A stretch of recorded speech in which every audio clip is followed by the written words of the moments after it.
What are the best male masturbation techniques? 1. Getting started, the basic technique.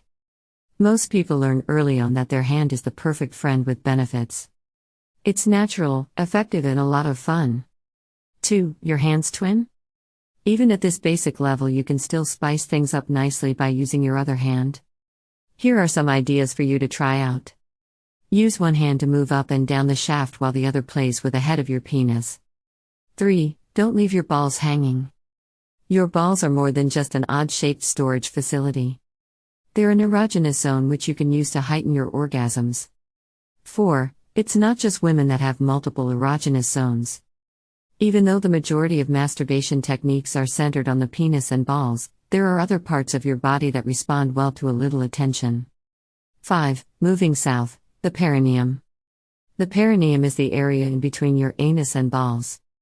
It's a soft padded area which is sensitive to touch. You can try caressing it or pushing it gently with your spare hand. Again, be creative and see what kind of stimulation, if any, gets you going. 6. Experiment with different positions. Here are 3 ways you can use different positions to mix things up from time to time.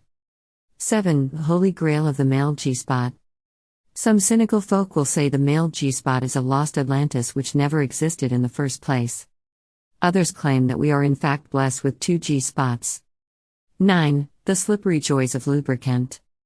For the same reasons that you'd use a simulated vagina, lubricant is also an awesome addition to the repertoire of self-pleasure techniques. 10. The double-edged sword of online movies.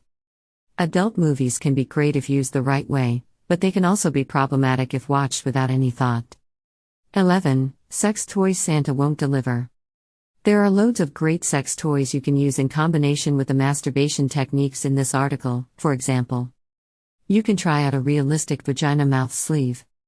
There are toys designed to stimulate your G-spot.